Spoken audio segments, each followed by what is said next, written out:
Saya itu kalau ngajar sekali ngajari 5 jam, 4 jam. Padahal 1 jam aja sudah berasap anak ini. Kalau saya ngajar 5 jam gimana ini? Mungkin anak langsung stroke kali. Ngajar lihat. Dulu 5 jam, pakai masa muda itu segitu. Oke, bismillah. Bismillahirrahmanirrahim. Assalamualaikum warahmatullahi ta'ala wabarakatuh. Alhamdulillahirabbil alamin wassalatu wassalam ala sayyidil mursalin wa ala alihi wa sahbihi wa man tabi'ahum bi ihsanin ila yaumiddin. Nawaitu ta'luma wa ta'lim wa naf'a wal intifa' wal ifadah wal istifadah wal hatha ala tamasuki bi kitabillahi ta'ala wa sunnati rasulihi wa du'a ilal huda wa dalalata alal khairi wa ibtigha'a mardatihi wa qurbihi wa sawabihi subhanahu wa ta'ala. Allahumma faqihna fid din wa alimna ta'wil. Rabbi shrah li sadri wa yassir li amri wa hlul 'uqdatam min lisani yafqahu qawli waj'alni waziran min ahli. Bismillahirrahmanirrahim. Alhamdulillah kita jumpa lagi di sesi ke-6 ya. Daripada kita matan sugro-sugro ini, sebelumnya kita sudah mulai masuk di apa? Qiyamuhu binafsihi ya. Qiyamuhu binafsihi ai dzatan wa yajibu lahu ta'ala an yakuna qa'iman binafsihi, dengan makna apa? Tidak perlu kepada selainnya. Tidak perlu kepada selainnya, ai dzatan mausufan bisifat. Yakni kata-kata dzatan mausufan bisifat itu mengisyaratkan bahwasanya Allah Subhanahu wa taala itu adalah zat yang ada sifatnya. Karena dia zat yang ada sifatnya, dan di dalam dunia ini hanya ada zat dan sifat atau jauhar dan arad, yang mana zat la yahtaju ila ghairihi, sifat mahtaja ila ghairihi. Maka Allah Subhanahu wa taala tidak perlu kepada tempat, karena Allah itu bukan sifat. Ini adalah rad untuk kelompok yang mengatasnamakan dirinya Syiah Ismailiyah, yang mengatakan bahwasanya Allah Subhanahu wa taala itu merasuk kepada apa? Imam 12. Merasuk kepada Imam 12 dan mengatakan Imam 12 itu maksum karena kerasukan Allah. Maksum karena kerasukan Allah. Lah setelah itu nanti akan apa namanya? Akan merasuk ke imam-imam selanjutnya. Karena itu kan gelarnya mereka itu, ulama-ulama mereka gelarnya ayatullah. Ayatullah. Mungkin daripada aspek-aspek semacam ini, karena mereka merasa kalau memang Allah Subhanahu wa taala itu merasuk, dia akan memilih yang paling sempurna dan daripada manusia, dan tidak ada yang paling sempurna di dunia ini kecuali keturunan Rasul sallallahu alaihi wasallam. Mirip-mirip semacam ini adalah madhab wahdatul wujud. Mirip-mirip semacam itu. Karena itu Syiah itu suka sekali dengan Ibn Arabi, sampai menjadikan wahdatul wujud itu adalah dasar dan akar daripada madhab Syiah Imamiyah yang baru-baru ini. Mereka meyakini semacam ini, bahwasanya Allah Subhanahu, karena kita semua ini adalah cermin daripada Allah Subhanahu wa taala. Cermin bagi Allah Subhanahu wa taala. Makna cermin ini, kita ini yang merepresentasikan semua kesempurnaan Allah.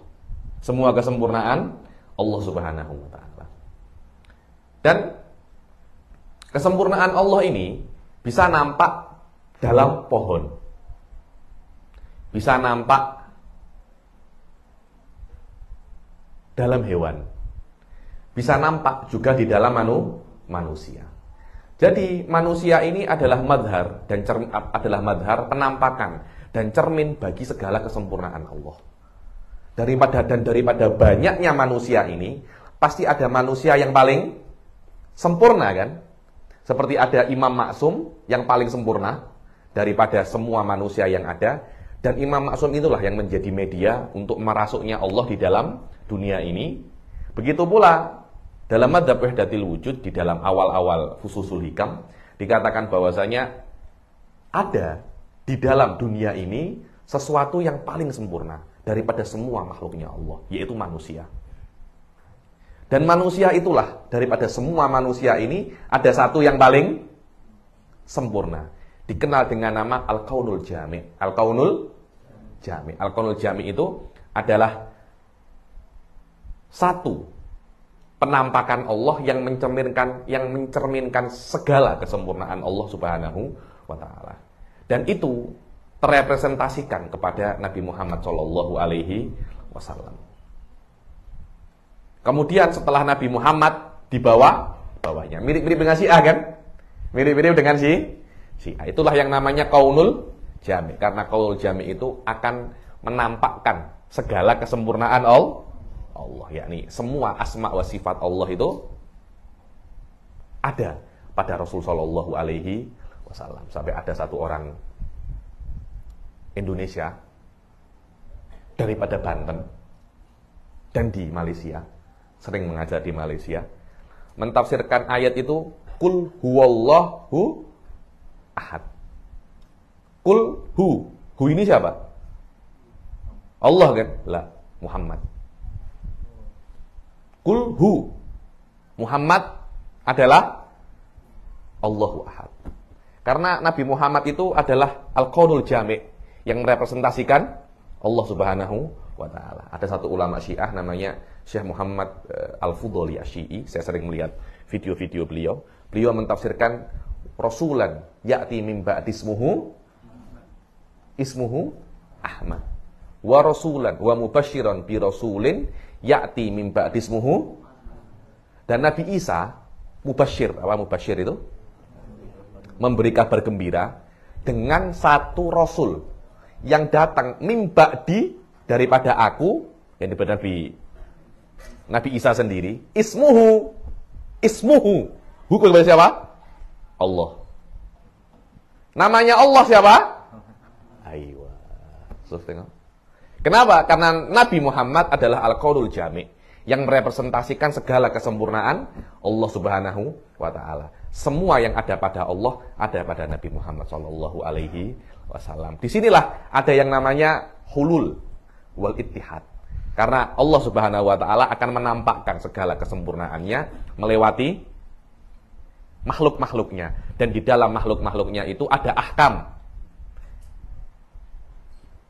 Tidak semua makhluknya bisa menampakkan semua sifat Allah. Seperti cermin, tidak semuanya itu jelas. Ada cermin yang kotor kan? Ada cermin yang kecil, ada cermin yang besar tapi kotor. Tapi Rasul Shallallahu alaihi wasallam mir'atun majluwah. Ada ibaratnya fususul hikam. Mir'atun majluwah. Mir'ah itu apa? Kaca. Majluwah yang terang, yang sudah terang sekali. Jadi kesempurnaan Allah adalah nampak. Jadi Allah menciptakan kita semua di dunia ini untuk menampakkan kesempurnaannya.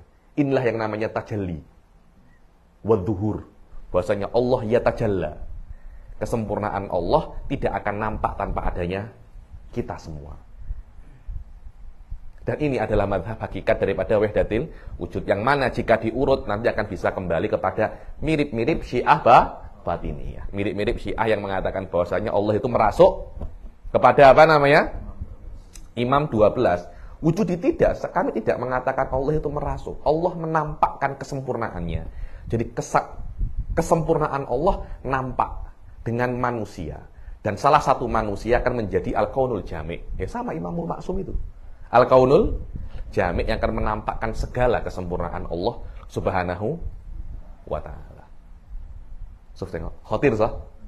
Khotir. Madzhab ini khotir. Yakni saya ini mengatakan semacam ini karena di Indonesia ada. Yakni kalian ini alhamdulillah di pondok ini gitu loh, yang sudah jelas ke ahli sunahannya, juga gusnya ndak macem-macem. Paling salah cuma masalah salah awakmu kui, idharmu kurang, ikhfa'mu kurang.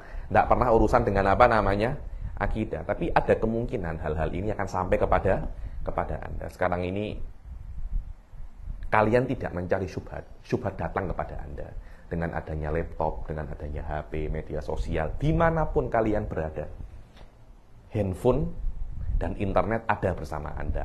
Potensi syubhat datang kepada Anda 24 jam. Inilah sedikit persamaan antara mazhab Syiah dan ba'dul batiniyah dan ba'dus sufiyah yakni wallahu alam mungkin yang diinginkan oleh itu adalah wahdatil wujud.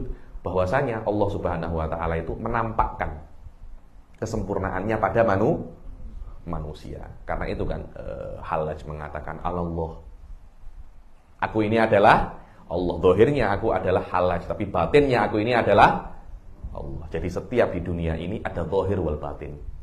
Dan itulah hakikat daripada makna batiniyah. Quran ada zuhur wal butun. Fadzuhuruka, Anda ini, butunuka wallah. Zuhurnya berhala ya berhala, tapi butunnya adalah Allah Subhanahu wa taala. Fal butun mukhalifatun lidzuhur. Kita ahli sunnah wal jamaah tidak ada. In wujida zuhur wal butun, fadzuhur huwa dhawahirul makna. Wal butun daqaiqul makna ghairu mukhalifatin lidhawahiril makna. Bal aktsaru tafsilan faqat. Tidak berbeda dengan zahir. Sugro dalam syarahnya beliau tadi saya baca, waladhi yukhalifu ahla sunnah dalam masalah ini firqatun minasyiah dan ba'dus sufiyah. Ba'dus sufiyah, yakni ba'dus sufiyah ini wallahu alam yang beliau inginkan adalah sufiyah al-wujudiyah yang mengatakan bahwasanya kita semua ini adalah manifestasi dan madhahir, penampakan daripada Allah Subhanahu wa ta'ala. Jadi Allah itu merasuk pada diri kita semua. Cuma tidak bisa dikatakan merasuk, karena yang namanya merasuk itu harus ada. Sedangkan kita tidak ada kita. Kita ini menurut mereka mustahilul wujud. Selama kita tidak ada, bagaimana Allah itu merasuk kepada kita? Walaupun para ulama mengatakan lah mazhab anta ini bitoriqat yang lebih ukhra akan kembali kepada mazhab wahdatil wujud. Alhamdulillah yang mengatakan wahdatil wujud tidak bisa dikafirkan. Dia ahli bid'ah tapi tidak kafir. Kenapa? Karena butlan mazhab wahdatil wujud, butlan mazhab Wahabi, laisa ma'luman minaddin bin darurah. Yani Anda salah, Anda bukan ahli sunnah, kafir tidak. Dan jangan jadikan pembelajaran ilmu kalam semacam ini Anda jadikan cara untuk mencari kekafiran orang. Wah, aku pegel karo Gus Murtado, tak goleki kafire ning ngendi wong iki.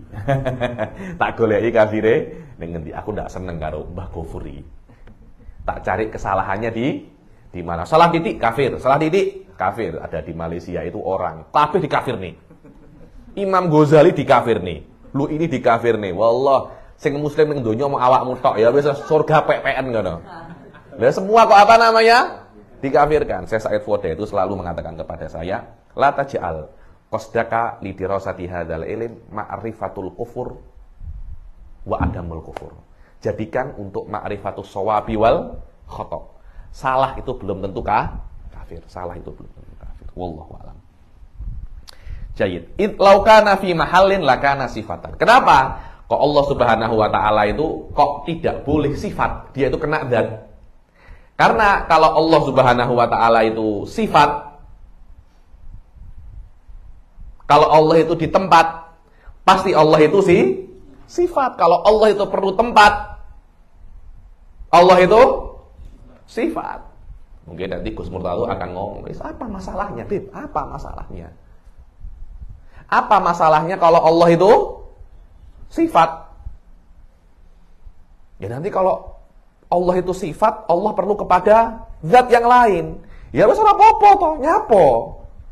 Allah perlu, ya sudah enggak apa-apa. Allah itu perlu kepada apa namanya? Allah itu perlu kepada zat-zat yang lain. Ya sudah Allah sifat. Allah perlu kepada Imamul Maksum. Masalahnya apa? Ya biar apa ya? Biar ada Imam Maksum. Kita ini perlu kepada Imam Maksum. Biar ada yang memimpin kita. Sekarang imam-imam kita, presiden kita, itu tidak maksum. Ya apa enggak? Kenapa kok takut semua ini? Tidak ada, memang betul kok. Ada yang maksum kita? Yang maksum kan hanya Allah dan Rasulnya saja kan? Presiden manapun, raja manapun, ada yang maksum? Lebih baik mana? Dipimpin yang maksum atau yang tidak maksum? Mungkin yang maksum. Pas aja itu penak, mempunyai imam maksum itu penak. Masalahnya di mana kita mempunyai imam maksum, dan imam maksum tidak boleh ditentang. Sampai saya tuh pernah mengajar usul fikih babul ijma. Ijma kan konsensus kan. Katakan ijma itu kan juga tidak boleh ditentang. Ketika ada ijma, kalian tidak boleh menentangnya. Menentang ijma dosa. Menentang ijma berdosa. Bilang kharqul ijma haram. Menentang ijma itu haram walaupun dengan dalil. Tidak boleh. Orang-orang yang tidak suka ijma itu, apa ijma ini? Kelihatannya ahli sunnah itu iri dengan Syiah. Syiah punya konsep namanya imam maksum. Ketika imam maksum ngomong A, tidak boleh untuk dilanggar. Karena kenapa? Karena ini maksum. Ini levelnya kayak nabi, bahkan Tuhan di situ ada. Nabi kalau ngomong bisa ditentang? Allah kalau ngomong bisa ditentang? Tidak. Imam maksum juga sama. Loh, akhirnya ahli sunnah itu iri. Kok Syiah duwe imam maksum? Kita tidak punya imam maksum. Setelah Nabi Muhammad nggak ada yang maksum.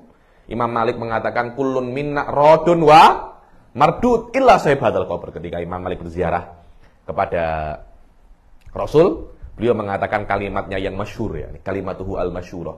Setiap daripada kita itu radun wa mardud. Mengkritik dan dikritik. Illa sahib hadzal qabr. Ketika Rasul sallallahu alaihi wasallam, Rasul tidak boleh dikritik, tidak bisa. Maksum.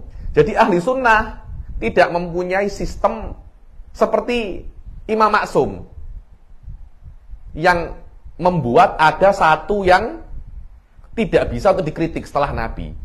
Akhirnya mereka membuat yang namanya ijma. Ijma tidak boleh dikritik. Jadi ijma itu adalah wasilah, instrumen bagi para fuqaha untuk memonopoli hukum. Ya salam, saya dengar. Wallah, ma fi suudon aswa min hada suudon. Ini suudon tingkat tinggi ini. Ente kira fuqaha itu semacam ente yang ingin memonopoli kekuasaan? Tidak ada semacam itu. Hadalah yakunu ila an dalil ya ini. Dulu ada semacam itu yang mengklaim bahwasanya ijma itu hanya wasilah bagi para fuqaha untuk melanggengkan kekuasaannya terus di dalam hukum. Jadi fuqaha mesti terus berkuasa dan tidak boleh dikritik. Bagaimana caranya? Ijma. Ketika ada ijma tidak boleh dikritik. Ini kain-kainan fuqaha aja ini. Ini hadza qalbun marid, aklun sakim itu. Aklun apa namanya? Aklun sakim. Gua ada yang ngomong semacam itu tuh ada. Bahwasanya ijma itu terpengaruh daripada imamul maksum untuk melanggengkan kekuasaan para fuqaha. Musyahada ya, ini itu faham masalah. Jayid. Oke, masalahnya apa kalau ada imamul maksum itu? Oh, dia perlu dengan zat. Allah memang semacam itu untuk maslahat kita. Untuk maslahat kita. Jadi Allah itu bisa berpindah-pindah. Jadi Allah punya zat. Allah punya zat. Tapi zatnya itu ya terserah Allah. Jadi hari ini di zatnya beliau Allah. Besok pindah ke Imam Musa Al-Kadhim. Besoknya lagi ke Imam Ja'far Lah zatnya bagaimana? Zatnya non-aktif dulu. Jadi dia zat tanpa roh. Terus ya sudah, dia tidak tidak aktif. Hanya pindah-pindah ke sementara ini pindah ke imam-imam ini. Untuk apa? Untuk membantu kita para manusia. Biar kita ini mempunyai pemimpin yang handal, pemimpin yang maksum. Apa? Masalahnya itu di mana?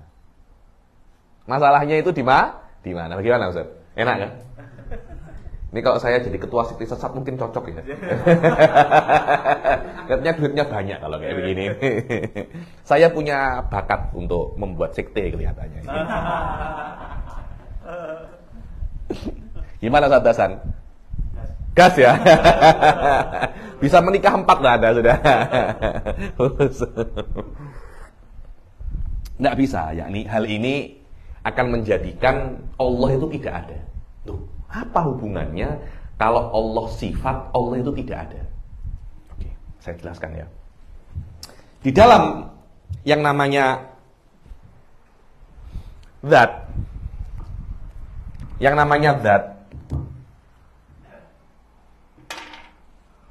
adzat qabilun lis-sifat. Maknanya yang namanya zat itu bisa menerima apa? Sifat. Zat bisa menerima sifat. Zatnya jenengan, fisiknya jenengan bisa menerima sifat. Bisa menerima putih, bisa menerima hitam. Nah, itu kan perempuan-perempuan selalu ingin glowing. Glowing itu kan sifat kan. Fisiknya perempuan menerima itu loh. Laki-laki juga bisa glowing. Cuma kita kan malas aja kan. Mau glowing gitu-gitu males. Sing penting sing lek rayu ora glowing gak apa-apa. Sing penting dompete glowing. Kalau dompet Anda glowing, mbok rupamu pas-pasan glowing. Yakin. Iya mana? Kamu kurang ganteng. Keluarkan iPhone-mu. Keluarkan apa jenenge Teslamu, keluarkan Ferrarimu. Orang ganteng ketok. Ketok ganteng. Yang laki-laki itu yang penting yang glowing itu ATM-nya, kredit card-nya, dompetnya glowing, semuanya melok glowing. Jadi glowing itu adalah sifat. Dia menerima kepada siapapun. Dan zat itu menerima sifat-sifat ini. Dan zat tidak boleh untuk kosong daripada makbul. Jadi kan ada qabil wa makbul. Qabil ini zat, makbul ini sifat. Zat dan sifat. Maknanya glowing ini makbul, hitam ini makbul. Dan qabil la yakhlu minal makbul. La yakhlu minal makbul wa didduh yakni. Dan lawannya. Maknanya manusia itu bisa menerima glowing dan tidak glowing. Manusia tidak mungkin tidak glowing dan tidak glowing. Dia kena salah satu. Ya ima glowing, ya ima tidak glowing. Rata-rata kita tidak ada yang glowing. Kulu-kulu kabeh. Apa mana Hasan Rong Rabi, lebih kulu-kulu lagi. Paham ya? Jadi al-qabil la yakhlu minal makbul wa diddih.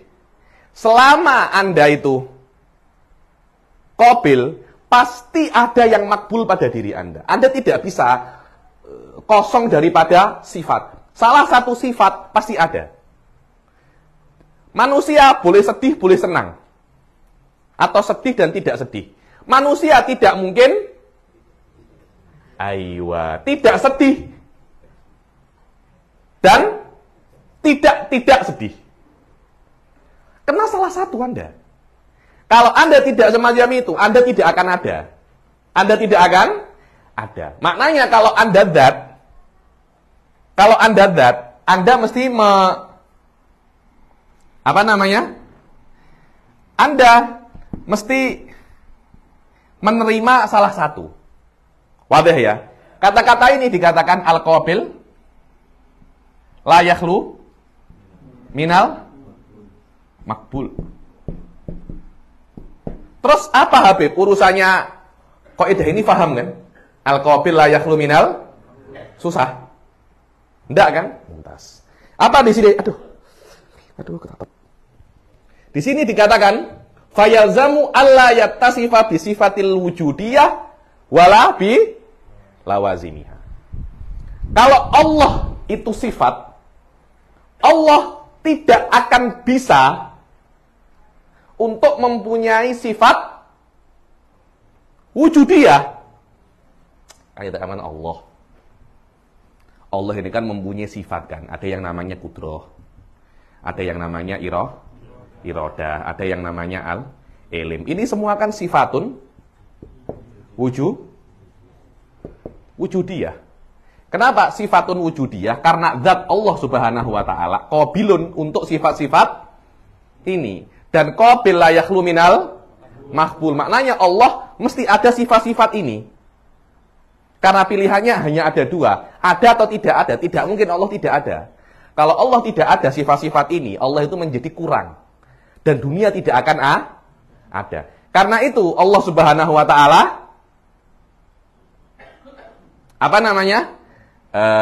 mempunyai sifat-sifat ini, Mumtaz.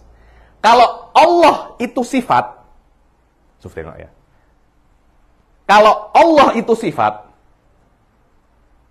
Allah tidak akan mempunyai sifat-sifat ini. Karena kita dan Syiah sepakat Allah mempunyai sifat-sifat kesempurnaan ini. Dan Anda, wahai Syiah, mengatakan Allah bisa merasuk. Kami mengatakan Allah tidak bisa merasuk. Allah bisa merasuk, maknanya Allah itu sifat. Dan kita sepakat Allah mempunyai minimal 3 sifat ini. Dan kalau Allah itu sifat, Allah tidak akan mungkin mempunyai 3 sifat ini. Karena kalau Allah itu sifat, tidak mungkin Allah itu muttasifun bil qudrah, bil iradah, wal ilm. Kenapa? Karena sifat tidak bisa mempunyai sifat. Sifat tidak bisa tersifati. Yang bisa tersifati itu hanya zat. Sifat tidak bisa tersifati. Apa sifatnya ketawa? Tidak ada. Ketawa itu adalah sifat. Dia tidak bisa tersifati. Dia perlu tempat, tapi dia tidak bisa tersifati. Loh, kenapa? Kenapa kok sifat tidak bisa disifati? Iya, karena kalau sifat tersifati, akan ada sesuatu yang tidak ada batasnya di dunia ini. Karena kita, sesi kemarin, sudah saya jelaskan, ma yatasalsal, la yatahassal. Maknanya sesuatu yang tasalsul ila ma la nihayatalahu tidak akan terjadi di dalam dunia ini. Hatta yang tasalsul fil mustaqbal. Itu hakikatnya hari ini saja. Besok oleh Allah ditambah. Maknanya hari ini habis dia. Besok oleh Allah ditambah. Dan besok belum ada loh ya. Yang ada hanya hari ini. Jadi yang ada di akhirat bukan dengan makna tasalsul yang sudah ada secara serentak. Tidak ada. Hari ini ada, besok lagi, besoknya lagi, besoknya lagi. Berbeda dengan tasalsul fil madi. Dia akan ada hal yang layatanaha daf'atan wahidah. Mumtaz. Loh, apa Habib? Hubungan antara kalau sifat itu mempunyai sifat, akan ada sesuatu yang la nihayata lahu. Iya. Seumpamanya Allah itu sifat. Allah itu apa namanya? Sifat. Dia juga akan memiliki apa? Kalau dia adalah sifat dan dia akan memiliki sifat seperti kudroh, iradah, dan ilm. Kudroh pun juga sifat kan? Dia pun juga disifati. Oke. Kudroh disifati dengan A. A pun juga sifat kan? Dia disifati dengan B. B juga sifat. Oh, B tidak punya sifat, tidak bisa. Karena kita sudah sepakat al-qabil la yakhlu minal maqbuli au diddih. Jadi B harus mempunyai salah satu sifat, imma sifat yang lain atau lawannya. Tapi B tidak mempunyai sifat lain, itu menafikan kaunuhu qabilan aslan. Menafikan kaunuhu qabilan. Karena itu kan qudrah sifatun. Loh, enggak bisa, Beb. Kenapa enggak bisa? Allah sifat dan dia bisa tersifati. Qudrah sifat tapi tidak bisa. Apa bedanya Allah yang dia itu sifat dan qudrah yang dia itu sifat? Sama-sama sifatnya. Kok satunya bisa tersifati, satunya tidak bisa tersifati? Kenapa semacam itu? Bukankah di kelas-kelas sebelumnya kita sudah membahas al-mutamathilat laha nafsul? Kalau memang semuanya sama-sama sifat, kalau satunya bisa tersifati, ya semua bisa Kalau satunya tidak bisa tersifati, ya tidak bisa Ya sudah, Allah Subhanahu wa Ta'ala sifat, tapi dia tidak mempunyai semua sifat ini. Terus apa gunanya? Dia merasuk ke apa namanya? Merasuk ke Imam 12. Gunanya apa? Jadi hanya sifat yang tidak mempunyai apa-apa. Itukah Tuhan yang mau Anda sembah? Tuhan yang sarobun biki'ah, Tuhan yang tidak ada harganya. Kita menyembah Allah Subhanahu wa Ta'ala karena Allah Dzatun muttasifun bisifatil kamalat. Betul apa tidak? Mempunyai kesempurnaan yang tiada tara. Kesempurnaan itulah yang menjadikan Tuhan itu Tuhan. Tanpa ada kesempurnaan ini, apa kita akan menyembah Tuhan itu? Kita menyembah Mbah Gofur aja, selesai masalah. Daripada kita menyembah apa? Tuhan yang tidak mempunyai kesempurnaan. Kita menyembah Tuhan karena Dia itu maha sempurna. Apa kesempurnaan Allah? Ya ini sifat-sifatnya ini. Kalau Allah sifat tidak mempunyai kesempurnaan, ya untuk apa disembah? Oh, Dia mempunyai sifat. Akan kembali ke iskal yang selanjutnya. Apa itu? Maknanya kudrah juga sifat. Dia pun juga bisa untuk disifati. Dia tidak mempunyai sifat, tidak boleh. Al-qabil la yakhlu minal maqbuli au didihi. Oke, dia punya sifat namanya A. A pun juga, dia pun juga perlu sifat. Terus sampai malah nihayatalahu. Kalau Allah adalah sifat, akan ada pada dunia ini mala nihayatalahu minal maujudat. Dan mala nihayatu minal maujudat daf'atan wahidah fil madi mustahil. Jadi menjadikan Allah itu sifat, Anda meyakini Allah itu sifat, yalzam minhu, Allah tidak bisa wujud. Karena kewujudan Allah, kalau Dia itu sifat, terpulang kepada kewujudan sesuatu yang mustahil. Wadah ya? Itu loh, Anda tuh biasa loh ya. Anda kalau kadangkala Anda itu mau memberi uang kepada kawan Anda panggil Faris Slow tuh. Faris, gue Reneo, gue gelem gak? Tak kasih 1 miliar. Mau, tapi ada syaratnya. Apa itu? Kamu gosoi gigi singa sampai 7 hari 7 malam. Loh, itu kan maknanya Anda tidak mau memberi Faris uang kan? Karena Anda mensyaratkan sesuatu yang mustahil. Kalau Anda cuma ingin PHP, syaratkan kepada orang yang ingin Anda berikan sesuatu yang mustahil. Karena ketika syaratnya mustahil, yang disyaratkan juga tidak akan ada. Tidak, maknanya Anda tidak mau memberi Faris 1 miliar. Karena syaratnya Anda buat perkara yang mustahil. Sama, kalau syaratnya untuk keberadaan Allah itu sesuatu yang mustahil, Allah juga karena wujuduhu manutun bil mustahil. Fawujuduhu juga mustahil. Itulah yang diinginkan oleh Imam As-Sanusi, apa? Id laukana fi mahallin lakana sifatan. Kalau seumpamanya Allah itu di tempat, niscaya Allah itu adalah apa? Sifat. Maka fayalzamu, Allah lazimnya kalau Allah itu sifat, Allah tidak boleh mempunyai sifat wujudiyah. Kenapa? Karena kalau Allah mempunyai sifat wujudiyah akan ada tasalsul. Wadah ya, tasalsulnya ya. Yani antara muqaddimah dan antara muqaddam buat talinya itu talazumnya antum paham? Tidak paham gitu aneh. Paham? Maksudnya kalau Allah itu kan zat. Tidak paham muqaddam sama talinya. Muqaddam itu kayak sabab dan musababnya itu loh. Jadi idlaukana kan semacam ini. Allah itu zat dan Allah itu bukan sifat. Kenapa kok semacam itu? Oke. Kan kemungkinannya kan hanya 2 kan. Zat, imma zat atau sifat. Sampai sini paham? Imma zat atau sifat. Anda tidak perlu membuktikan Allah itu zat. Anda cukup membatalkan Allah itu sifat. Karena kalau Allah itu sifat terbatalkan, kemungkinan yang tersisa cuma zat kan. Cara semacam ini dikatakan burhanul khuluf. Jadi Anda tidak membenarkan pendapat Anda menyalahkan pendapat lawan Anda.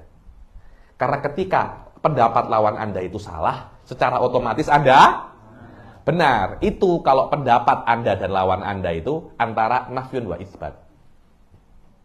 Iya dan tidak. Di dunia ini hanya iya dan, kalau iya salah maknanya, kalau tidak salah maknanya tinggal iya. Cara semacam ini min aqwal adillah, min aqwat thariqah lil istidlal. Dikenal dalam ilmu mantik dengan nama burhanul khuluf. Burhanul khuluf. Dengan cara menyalahkan lawan untuk membenarkan klaim Anda. Jadi kadangkala Anda itu punya dalil untuk klaim Anda. Kadangkala Anda malas aku membuktikan kebenaranku, aku malas. Tapi aku ingin membuktikan kesalahan lawanku. Ini dipakai oleh Imam Sanusi. Wahada qawiyah, sufadi thariqah qawiyah. Oke lah, kita tidak usah ngomong kalau Allah itu zat. Kalau Allah itu sifat, akan jadi mustahil. Kenapa? Kalau Allah itu sifat jadi mustahil. Id law kana fi mahallin lakana. Kalau Allah itu di satu tempat, niscaya Allah itu sifat. Oke, masalahnya apa? Karena kalau Allah itu sifat, yalzamu minhu. Apa yalzam itu? Mengharuskan. Konsekuensinya kalau Allah itu sifat, alla yattasifa bisifatil wujudiyah wala lawazimuha. Allah tidak bisa mempunyai sifat wujudi. Apa itu sifatul wujudi? Sifatul ma'ani. Kalau Allah, barakallahu fikum, akhirnya sudah mulai paham antum. Akhirnya sudah mulai apa ya? Paham. Alhamdulillah ada nikmah. Sifatul wujudiyah adalah apa? Sifatul ma'ani. Kalau Allah itu sifat, Allah tidak bisa mempunyai sifatul ma'ani. Dan kalau Allah tidak mempunyai sifat ma'ani, lawazimnya juga tidak bisa. Lawazimnya sifatul ma'ani seperti kudrah, menciptakan. Kalau Allah tidak mempunyai kudrah, apakah Allah bisa menciptakan? Tidak bisa. Kalau Allah tidak bisa menciptakan, apakah dunia ini ada? Tidak ada. Sampai sini oke? Mumtaz. Sampai sini oke. Kalau Allah itu sifat, Allah tidak akan bisa mempunyai sifatul wujudiyah, yaitu sifatul ma'ani yang saya ungkapkan dengan ini. 3 daripada 7 itu apa? Kudrah, iradah, dan ilm. Dasar semuanya 3 saja cukup. Kenapa? Kenapa kalau kok Allah itu sifat, Allah tidak bisa mempunyai sifatul ma'ani? Id ini boleh maknanya dzarful madhi, boleh maknanya taklil. Id takliliyah. Id li'anna. Id takliliyah. Li'anna lau qabilati sifatu sifatan wujudiyah. Kalau seumpamanya sifat itu bisa menerima sifatun wujudiyah. Id lau qabila sifatul muayyanah. Kalau salah satu sifat, contohnya kudrah, bisa untuk menerima sifat yang lain. Kudrah bisa menerima sifat A. Apakah ada masalah? Ada masalah. Apa masalahnya? Lazima alla ta'ra anha sifatun kan dzawat. Niscaya sifat yang kedua itu juga tidak akan kosong dengan sifat. Kudrah sifat kan? Kudrah bisa untuk mempunyai sifat. Kita katakan sifat ini A. Sifat A juga sifat kan? Dia pun juga perlu sifat. Kita katakan B. B pun juga sifat. Dia pun juga itu terus semacam itu. Tidak akan terbatas. Maknanya untuk ada kudrah, sebelumnya kena ada sifatun la nihayatalaha minas sifat. Untuk ada kudrah,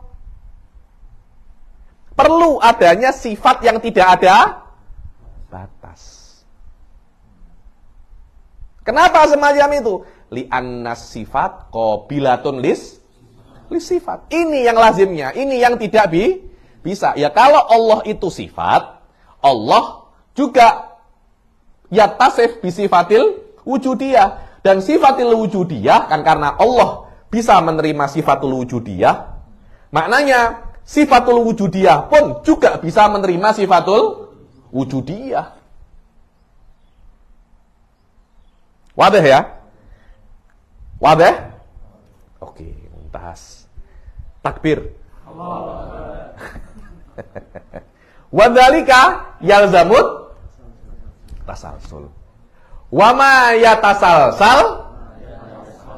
Aywa. Alhamdulillah. Masya Allah. Waduhulu Bapak yalzamu dzalika tasalsul wa tasalsul yastalzimu minhu dukhula ma la nihayata lahu fil wujud.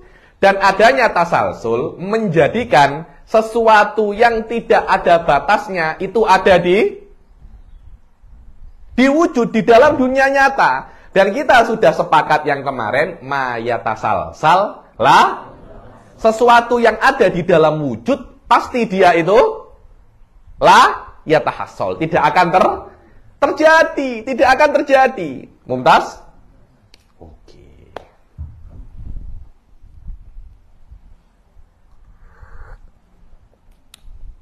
Akan ada orang-orang yang pinter tanya kepada saya, "Loh Habib, as-sifat yattasifu bis-sifat. As-sifat qad yattasifu bis-sifat." Apa contohnya?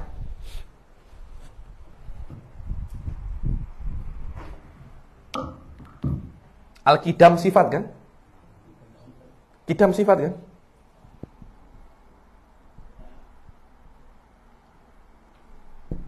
Al-qudrah qadimatun. Sifat kan?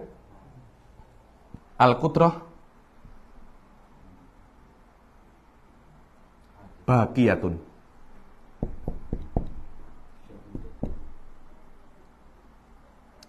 Sadidah, coba. Kita mempunyai yang namanya sifat salbiyah.